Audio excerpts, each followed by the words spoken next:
Bulletin के आगाज में आपको बताएं कि हुकूमत का पेट्रोलियम मसनूआत की कीमतें मजीद बढ़ाने का ऐलान। पेट्रोल मजीद 24 रुपये 3 पैसे महंगा।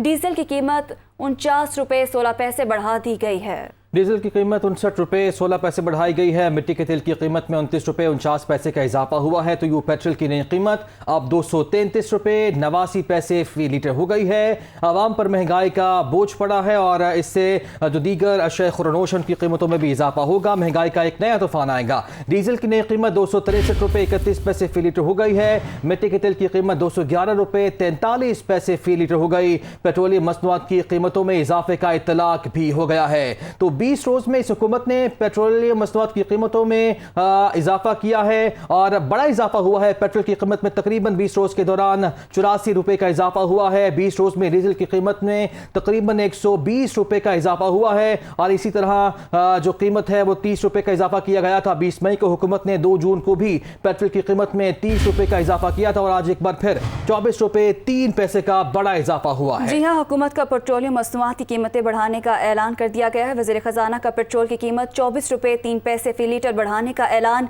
वज़ीर खजाना का डीजल की कीमत में 59 रुपये फी लीटर इजाफे का ऐलान है और नई कीमतों का इत्तलाक आज से हो चुका है। डीजल की नई कीमत 263 रुपये 31 पैसे फी लीटर हो गई है। कि माहिदे खान साहब करके आए हैं ओवर द लास्ट 3 ईयर्स, बिलखसूस फरवरी में जो माहिदे करके आए हैं, जिसकी खिलाफ वर्जी भी इन्होंने फरवरी के एंड पे की है, लेकिन जिस किस्म के माहिदे करे इन्होंने, उन माहिदों के वजह से हमारे हाथ जकड़े हुए हैं। इंटरनेशनल कीमत जो पेट्रोलियम प्रोडक्ट्स की है वो $120 है। लिहाजा आपका मुल्क, हम सबका मुल्क, इस वक्त पेट्रोल के हर लीटर में गो कि हमने पिछले 3 हफ्तों में 2 मरतबा कीमतें बढ़ाई हैं, मगर इस वक्त फिर भी पेट्रोल की कीमतों में 24 रुपये 3 पैसे का नुकसान कर रहा है और साथ ही डीज़ल में 59 रुपये 16 पैसे का नुकसान कर रहा है। केरोसिन ऑयल में 29 रुपये 49 पैसे का नुकसान कर रहा है और लाइट डीजल ऑयल में 29 रुपये 16 पैसे का नुकसान कर रहा है। पंप पे पेट्रोल दीगर चीज़ें बिक रही होंगी, उसमें अब हुकूमत नुकसान नहीं करेगी। मैं एक मरतबा फिर रिपीट कर देता हूँ कि रात के 12 बजे से 24 रुपये 3 पैसे पेट्रोल की कीमत बढ़ के 233 रुपये 79 पैसे हो जाएगी, 233.89। डीज़ल की कीमत 59 रुपये 16 पैसे से बढ़ के 263 रुपये 31 पैसे हो जाएगी। केरोसिन की कीमत 29 रुपये 49 पैसे से बढ़कर 211 रुपये 43 पैसे हो जाएगी और LDO की कीमत 29 रुपये 16 पैसे से बढ़कर 207 रुपये 47 पैसे हो जाएगी। हुकूमत और अपोजिशन की खैरचातानी के बाद बिलाखिर पंजाब का 3,226 अरब रुपए का टैक्स फ्री बजट पेश कर दिया गया। बजट इजलास पंजाब असम्बली के बजाय ऐवान इकबाल में हुआ। सरकारी मुलाजमीन की तनख्वाहों में 15% इजाफा किया गया, जबकि पेंशन 5% बढ़ा दी गई। कम से कम उजरत 20 है बढ़ाकर 25,000 रुपये माहाना मुकर्रर की गई है। तफसीलात के लिए लाहौर से रिपोर्ट देखिए। पंजाब का 3,226 अरब रुपए का टैक्स फ्री बजट पेश। सरकारी मुलाजमीन की तनख्वाहों में 15% इजाफा। ग्रेड 1 से 19 तक के ऐसे महकमों के मुलाजमीन जो पहले इंतहाई हद से कम अलाउंसेज वसूल कर रहे हैं, उनको 15% डिस्पैरिटी अलाउंस भी मिलेगा। पेंशन 5% बढ़ा दी गई। मजदूर की उजरत में 5,000 रुपए का इजाफा। कम से कम उजरत 20,000 से बढ़ाकर 25,000 रुपए माहाना कर दी गई। हेल्थ कार्ड स्कीम जारी रहेगी। सेहत कार्ड के लिए रकम 60 अरब से बढ़ाकर 125 अरब 34 करोड़ रुपए कर दी गई है। 1 जुलाई से ओपीडीज में अद्वियात मुफ्त देने का ऐलान। लैपटॉप स्कीम भी बहाल। वजीर आला लैपटॉप स्कीम के लिए 1 अरब 50 करोड़ रुपए रखे गए हैं। हुकूमत ने सस्ते आटे के लिए 200 अरब रुपए रखे हैं। अशाए खुर्दोनोश की रियायती निर्खों पर फराहमी, खाद पर सब्सिडी और दीगर ज़रूरी जरूरियात के लिए 142 अरब रुपए मुख्तस करने की तजवीज है। बजट में ज़राअत के शोबा के लिए मजमूई तौर पर 53 अरब 19 करोड़ रुपए रखे गए हैं। ऐवान इकबाल में बजट तकरीर में सूबाई वजीर खजाना अवैस लगारी ने बताया कि आइंदा साल वफाकी काबिल तकसीम महासल से पंजाब को 2020 अरब 74 करोड़ रुपए मिलेंगे। सूबाई महसूलात की मद में 24% इजाफे से 500 अरब 53 करोड़ रुपए का हदफ मुकर्रर किया जा रहा है। आइंदा माली साल में 435 अरब 87 करोड़ रुपए तनख्वाहों, 312 अरब रुपए पेंशन और 528 अरब रुपए मकामी हुकूमतों के लिए मुख्तस किए गए हैं। हुकूमत ने वज़ीर आला अवामी सहूलत पैकेज के तहत 200 अरब रुपए की खती रकम से आम आदमी के लिए सस्ते आटे की फराहमी को यकीनी बना दिया है। सूबे के तरक्याती मंसूबों पर 685 अरब रुपए खर्च होंगे। तरक्याती बजट में पहले से जारी स्कीमों के लिए 365 अरब रुपए और नई स्कीमों के लिए 234 अरब रुपए रखे गए हैं। सड़कों और पुलों की तामीर के लिए रकम 39% बढ़ाकर 80 अरब 77 करोड़ रुपए कर दी गई है। तरक्याती बजट का 35% जनूबी पंजाब में खर्च होगा, जिसके लिए 240 अरब रुपए रखे गए हैं। शोबा सेहत का बजट 470 अरब 26 करोड़ रुपए मुख्तस किया गया है, जो गुज़श्ता माली साल के मुकाबले में 27% ज्यादा है। शोबा तालीम के लिए 485 अरब 26 करोड़ रुपए रखे गए हैं। हायर एजुकेशन के लिए मजमूई तौर पर 59 अरब 7 करोड़ रुपए मुख्तस। बुजुर्ग शहरियों को महाना 2000 रुपए देने का प्रोग्राम 1 अरब 40 करोड़ रुपए से शुरू करने की तजवीज है। पंजाब पुलिस के लिए 149 अरब रुपए मुख्तस। कैदियों की फलाह बहबूद और जेलों की हालत जार को बेहतर बनाने के लिए 6 अरब रुपए मुख्तस। वाटर सप्लाई और आबपाशी की स्कीमों समेत वासा के ट्यूबवेल्स को सोलर सिस्टम पर मुंतकल करने के लिए 1 अरब 50 करोड़ रुपए खर्च होंगे। खवातीन की बहबूद के लिए 1 अरब 27 करोड़ रुपए, अकलियतों के तहफ़्फ़ुज़ के लिए 2 अरब 50 करोड़ रुपए मुख्तस, नौजवानों के लिए 8 अरब 83 करोड़ रुपए रखे गए हैं। महकमा मौसमियात और माहौलियात के लिए 6 अरब रुपए, लाइव स्टॉक के लिए 19 अरब 40 करोड़ रुपए मुख्तस। शहरी इलाकों में स्टैंप ड्यूटी की शरह को 1% से बढ़ाकर 2% करने की तजवीज है। लग्जरी घरों के टैक्स शेड्यूल में बालिहाज रकबा नए रेट्स मुतारफ करवाए जाएंगे। उधर अपोजिशन ने पंजाब हुकूमत का जारी करदा ऑर्डिनेंस मुस्तरद कर दिया। असम्बली की खुद मुख्तारी खत्म करने के ऑर्डिनेंस के खिलाफ करारदाद मंजूर कर ली गई। पंजाब असम्बली में अपोजिशन के इजलास में अताउल्लाह तारड़ के खिलाफ तहरीक इस्तेहकाक भी मंजूर की गई। लाहौर से रिपोर्ट देखिए। पंजाब असेंबली में स्पीकर चौधरी परवेज लाही का तलब करदा अपोजिशन का इजलास हुआ। इजलास में तहरीक इंसाफ और मुस्लिम लीग काफ के अरकान ने शिरकत की। इजलास के आगाज में पैनल ऑफ चेयर का ऐलान किया गया। अपोजिशन ने पंजाब हुकूमत का असेंबली की खुद मुख्तारी खत्म करने का ऑर्डिनेंस मुस्तरद कर दिया। ऑर्डिनेंस के खिलाफ डिप्टी अपोजिशन लीडर राजा बशारत ने करारदाद पेश की, जिसे मुतफ़िक़ा तौर पर मंजूर कर लिया गया। स्पीकर पंजाब असेंबली चौधरी परवेज लाही ने कहा कि ऑर्डिनेंस की शक्ल में जो गंद डाला गया उसके खिलाफ असेंबली ने अपना फैसला सुना। अपोजिशन इजलास में सूबाई वजीर अताउल्लाह तारड़ के खिलाफ तहरीक इस्तेहकाक भी मंजूर करके इस्तेहकाक कमेटी के सुपुर्द कर दी गई। तहरीक इस्तेहकाक डॉक्टर यास्मीन राशिद ने पेश की। मियां महमूद रशीद ने अताउल्लाह तारड़ के ताहयात ऐवान में दाखिले पर पाबंदी का मुतालबा किया। अपोजिशन इजलास में मियां असलम इकबाल ने कहा कि IG पंजाब के खिलाफ अदालत जाएंगे। अपोजिशन इजलास में FIA ऑफिसर डॉक्टर रिजवान और मकसूद चपड़ासी के लिए दुआए मगफिरत की गई। एजेंडा मुकम्मल होने पर इजलास जुमेरात की दोपहर 1 बजे तक मुलतवी कर दिया गया। स्पीकर पंजाब असम्बली चौधरी परवेज इलाही ने कहा है कि स्पीकर के होते हुए डिप्टी स्पीकर इजलास नहीं बुला सकता। गवर्नर पंजाब ने ऐवान का तकद्दुस पामाल किया। बलीगुर रहमान के गैर आईनी इक़दामात को ख़त्म कर दिया। मियां महमूद रशीद ने दोस्त मिजारी को डीसीट कराने का ऐलान कर दिया। ये भी कहा कि गवर्नर के ऑर्डिनेंस ख़त्म कर दिया, अब इनका कोई वजूद नहीं। राजा बशारत बोले कि हुकूमत के तमाम इक़दामात गैर आईनी हैं, अदलिया से रुजू करेंगे। जो इजलास ऑलरेडी चल रहा हो उसके साथ दूसरा इजलास की जो वो नहीं हो सकता जब तक कि वो पहला इजलास ख़त्म नहीं होता। तो पहला इजलास तो आज भी चल रहा है और कल भी उसके ऊपर होगा। और 2 ऑर्डिनेंस जो इन्होंने इतनी बड़ी ज़्यादती की है जो इस अदारों के साथ, डिप्टी स्पीकर के पास तो इख्तियार ही नहीं है किसी किस्म का भी। स्पीकर के होते हुए डिप्टी स्पीकर को गवर्नर किसी का नहीं कह सकता कि आपने इजलास करना है या नहीं करना। गवर्नर कौन होता है? ये हाउस है, हाउस का तकद्दस गवर्नर ने बर्बाद किया है। जो गैर जमहूरी काम उन्होंने किया है वो हमने ख़त्म कर दिया है और इंशाअल्लाह ताला आइंदा नहीं ज़रूरत होगी इनको। असेंबली के अंदर उन ऑर्डिनेंसेस को हमने आज राजा साहब ने बाकायदा वहाँ रेजोल्यूशन पेश करके وہ ہم نے ختم کر دیا ہے. وہ ختم وہ ہو گیا. آرڈیننس کا کوئی وجود نہیں ہے. ڈپٹی اسپیکر کے خلاف قانونی چارہ جوئی جو ہے وہ کرنے جا رہے ہیں اور انہیں ڈی سیٹ اور ڈسکوالیفائی کرنے کے لیے ہم فوری طور پر اسپیکر صاحب کو رجوع کریں گے اور اس کے بعد الیکشن کمیشن میں جائیں گے اور پھر اعلیٰ عدالت میں جائیں گے. بجٹ پیش ہو گیا, اس پہ کٹ موشنز آنی ہے, وہ کس نے وصول کرنی ہے, کٹ موشنز کے لیے جنرل ڈسکشن ہونی ہے, اس کے لیے کس جگہ کا تعین ہونا ہے. تو میں سمجھتا ہوں کہ جو کچھ ہو رہا ہے یہ غلط ہو رہا ہے. زیادہ دیر تک ہم اس صورتحال کو برداشت نہیں کر سکتے اور بالآخر ہمیں عدلیہ سے رجوع کرنا پڑے گا. عطاء اللہ تارڑ وزیر داخلہ پنجاب مقرر کر دیے گئے. صوبائی وزیر عطاء اللہ تارڑ کو محکمہ داخلہ کا قلمدان سونپ دیا گیا. عطاء اللہ تارڑ کے پاس محکمہ داخلہ کا قلمدان پنجاب اسمبلی کا 41واں اجلاس ختم ہونے تک رہے گا. محکمہ services and general administration department cabinet wing کی جانب سے نوٹیفیکیشن جاری کر دیا گیا ہے. Welcome back. آگے بڑھتے ہیں. مسلح فوج کے ترجمان میجر جنرل بابر افتخار نے کہا ہے کہ انہوں نے گزشتہ روز کوئی سیاسی بیان نہیں دیا. یہ رائے نہیں, انٹیلیجنس بیسڈ انفارمیشن تھی. قومی سلامتی کمیٹی کے اجلاس کے اعلامیے میں سازش کا لفظ شامل نہیں تھا. جبکہ تمام سروسز چیفز نے واضح کر دیا تھا کہ سازش کا کوئی ثبوت نہیں ملا. حکومت جوڈیشل کمیشن بنائے یا کسی اور فورم پر تحقیقات کرائے, تعاون کریں گے.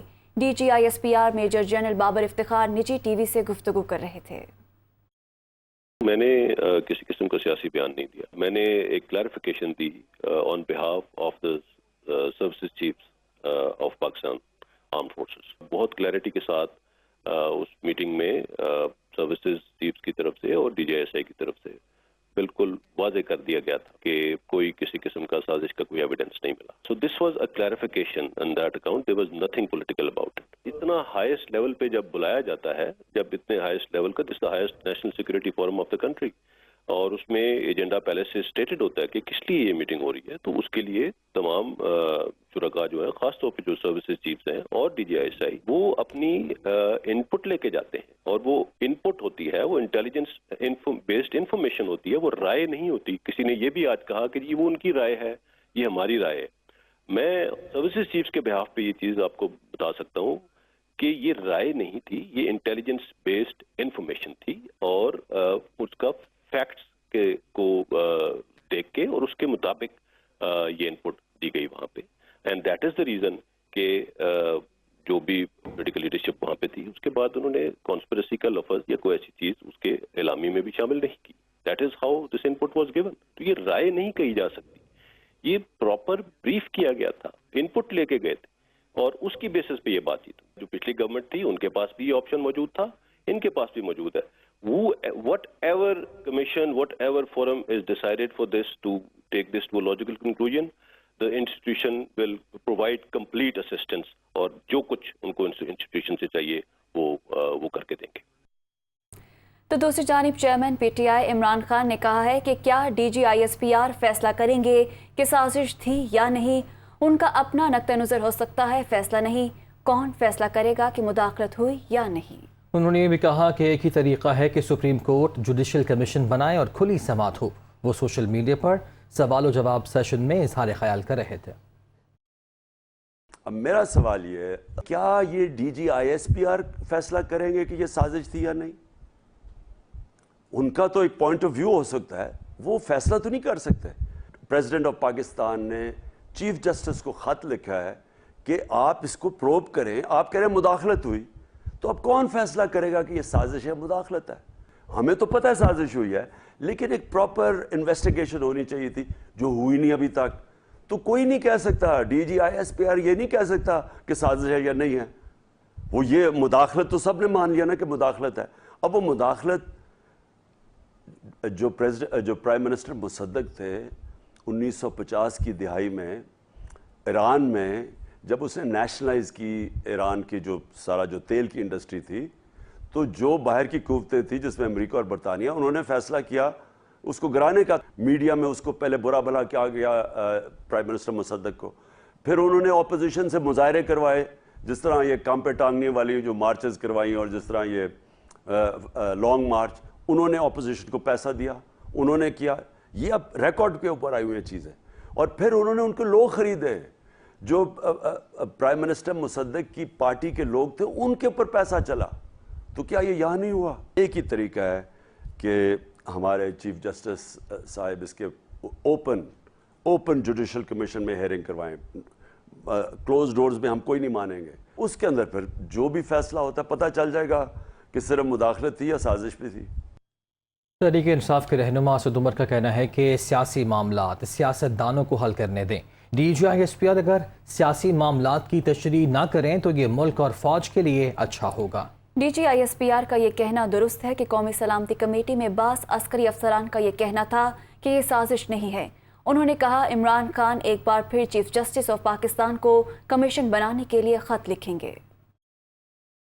سیاست دانوں کو آپس میں سیاسی معاملات جو ہیں ان سے ڈیل کرنے دینا چاہیے، یہ بالکل ٹھیک بات ہے، اور اس لیے اگر بار بار اس کی ان سیاسی معاملات کی تشریح اگر D G I S P R کرنا ضروری نہ سمجھیں تو میرے خیال میں وہ فوج کے لیے بھی اچھا ہوگا اور ملک کے لیے بھی اچھا ہوگا۔ یہ بیرونی مداخلت، یہ دھمکی جو تھی، یہ دھمکی کسی بڑی سازش کا حصہ نہیں تھی۔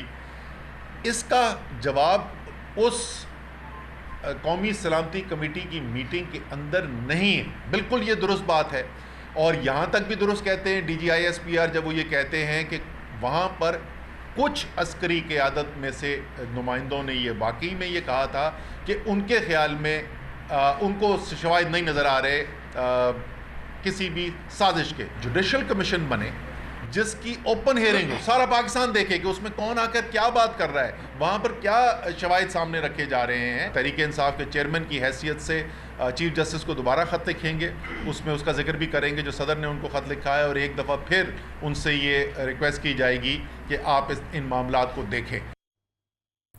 وزیر اطلاعات مریم اورنگزیب نے کہا ہے کہ ایک طرف کہتے ہیں بیرون ملک سازش ہوئی اور پھر کہتے ہیں عدم اعتماد کا 8 ماہ پہلے سے پتہ تھا، جھوٹے بیانے کی ترتیب تو سیدھی کر لیں۔ عمران خان جھوٹے بیانیے کی وجہ سے اداروں پر حملے کر رہے ہیں، یہ تماشے بند کریں۔ اکتوبر 2023 کے الیکشن میں عوام عمران خان کو مسترد کریں گے، وہ میڈیا سے گفتگو کر رہے تھے۔ ایک طرف کہہ رہے ہیں بیرون ملک سازش ہوئی ہے، جس کا سلسلہ 8 مارچ کو اس مراسلے سے شروع ہوا جو امریکن سفیر نے بھیجا۔ دوسری طرف کہہ رہے ہیں کہ عدم اعتماد کا ہمیں 8 مہینے پہلے پتہ تھا۔ پہلے فیصلہ تو کر لیں کہ آپ کہنا کیا چاہتے ہیں، فیصلہ تو کر لیں کہ آپ بیانیہ جھوٹا بنانا کیا چاہتے ہیں۔ اگر جھوٹا بیانیہ کم از کم اس کی ترتیب تو سیدھی کر لیں۔ پھر آپ نے 8 مارچ سے لے کر 28 مارچ تک کیوں خاموشی رکھی؟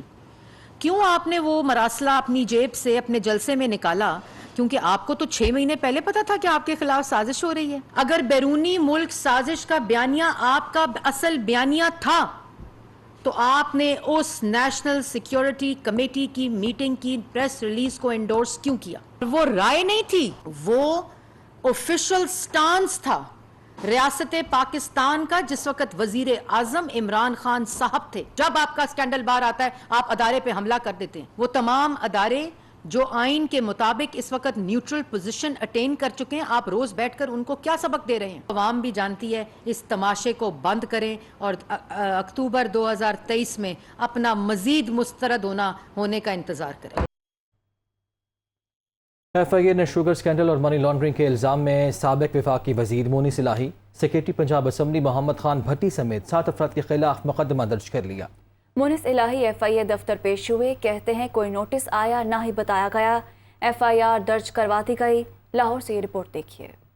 شوگر سکینڈل اور منی لانڈرنگ کا الزام، سابق وفاقی وزیر مونس الہی، سیکریٹری پنجاب اسمبلی محمد خان بھٹی سمیت 7 افراد کے خلاف مقدمہ درج۔ سیکریٹری پنجاب اسمبلی کے بھتیجے واجد احمد بھٹی، رحیم یار خان شوگر ملز کے ایگزیکٹو ڈائریکٹر محمد عمر شہریار اور طارق جاوید شامل۔ ایف آئی اے نے مونس الہی کے 2 فرنٹ مین نائب قاصد نواز بھٹی اور مظہر عباس کو گرفتار کر لیا۔ ایف آئی آر کے متن کے مطابق 2010 میں رحیم یار خان شوگر ملز میں مظہر عباس 35% اور نواز بھٹی 31% کے شیئر ہولڈرز تھے۔ محمد خان بھٹی کے بھتیجے واجد احمد بھٹی کے بھی 9% شیئر تھے۔ ملزموں نے مختلف بینکوں میں اکاؤنٹس کھلوا رکھے تھے جس میں 24 ارب کی ٹرانزیکشن کی گئیں۔ اسپیکر پنجاب اسمبلی چودھری پرویز الہی کے کردار کا تعین دوران تفتیش کیا جائے گا۔ ذرائع کے مطابق مونس الہی نے فرنٹس مین کے ذریعے منی لانڈرنگ کی۔ ایف آئی اے کے دفتر پیشی کے موقع پر مونس الہی نے کہا کہ کوئی نوٹس آیا نہ ہی بتایا گیا، ایف آئی آر درج کروا دی گئی، گرفتار کرنا ہے تو میں حاضر ہوں۔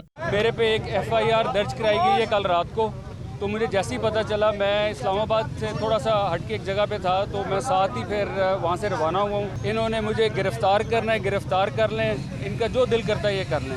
मैं खुद हाजिर हुआ हूँ कि अगर कोई मेरे से सवाल पूछने हैं आप सवाल पूछें, लेकिन ये कोई तरीका नहीं है जो इन्होंने अपनाया है कि जी खबर लीक की और फिर इन्होंने टीमें तैयार की रेड करने के लिए। पेशी के बाद मीडिया से गुफ्तगू करते हुए मुनीस इलाही का कहना था, मैंने दरख्वास्त की, मुझसे जो सवालात करने हैं कर लें। काफी दरवाजे खटखटाने के बाद एक अफसर आया और कहा कि कल 8:30 बजे आएं। जब इन्होंने रेड करनी होती है लोगों के घरों में अरेस्ट करने के लिए, तब इनको ऑफिस आवर्स याद नहीं आते। अब इस टाइम पे इनको ऑफिस आवर्स याद आ गए हैं। काफ़ी दरवाजे खटखटाने के बाद एक कोई गरीब आदमी ऑफिसर बीच में से निकला है, उसने मुझे कहा है जी हुक्म हुआ है कि आप कल सुबह 8:30 आएँ, अभी हम आपसे बात नहीं कर सकते। मुनीस इलाही का कहना था कि इस बिल्डिंग में 2 हफ्ते गुजारे हैं, मुझे सब पता है। शहबाज शरीफ और हमजा शहबाज यहाँ नहीं रहे, वो रहेंगे तो पता चलेगा।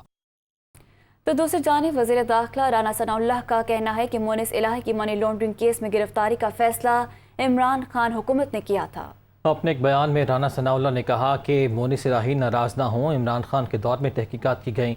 मुनीस इलाही ने इस केस के बारे में खुद उन्हें बताया था। इमरान खान ने मुनीस इलाही के खिलाफ इस केस में इंक्वायरी मुकम्मल करा के रखी हुई थी। ये केस इमरान खान की तरफ से चौधरी बरादरान को तोहफा है।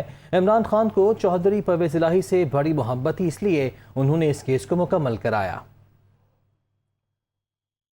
वज़ीर आज़म शहबाज शरीफ ने रशियाई इक़्तिसादी ज़ोन का दौरा किया। इस मौके पर तकरीब से खिताब में उनका कहना था कि चाहते हैं सरमायाकारों के लिए इंडस्ट्रियल स्टेट स्पेशल जोन एक रोल मॉडल बने। इससे गैर मुल्की सरमायाकार माइल हों, उन्हें ये पता हो कि पाकिस्तान आमद पर पज़ीराई मिलेगी। ये जो इंडस्ट्रियल स्टेट जो स्पेशल जोन है वो एक रोल मॉडल बने, और ना सिर्फ पाकिस्तान के लिए बल्कि पूरे अपना जो बैरूनी ममालिक में जो सरमायाकार हैं, चाहे वो एक्सपर्ट्स हैं या टर्क्स, चाइनीज़, मिडल ईस्ट के, गल्फ़ के जो पोटेंशियल इन्वेस्टर्स हैं, उनको अट्रैक्शन हो, वो समझे कि यहाँ पर जाएंगे तो बहुत हमें ज़बरदस्त पजीराई मिलेगी। तो इसको हम इन लाइंस पर हमें इन खतूत पर हमें इस्तवार करना चाहिए। खबर है खेल के मैदान से। Star fast bowler Shaheen Afridi ने साबिक वज़ीर आज़म इमरान खान से मुलाकात की। लेजेंडरी ऑलराउंडर ने परफॉर्मेंसेस को सराहा और कीमती टिप्स भी दी। हरीफ बल्लेबाजों को अपनी तीखी बॉलिंग और जोशीले अंदाज से तिगनी का नाच निचाने वाले शाहीन अफरीदी की माजी के अजीम बॉलर इमरान खान से मुलाकात हुई, जिसमें क्रिकेट परफॉर्मेंसेस पर बात हुई। वर्ल्ड कप फाते कप्तान ने उभरते हुए बॉलर की तारीफ की और मजीद कारकर्दगी निखारने के मशवरे भी दिए। दूसरी जानिब शाहीन अफरीदी को PSL ट्रॉफी जीतने पर फ्रेंचाइज मालिकान की तरफ से नई गाड़ी मिले। दिलचस्प बात यह है कि गाड़ी का नंबर टीम के नाम और शाहीन की शर्ट यानी नंबर 10 से जुड़ा है।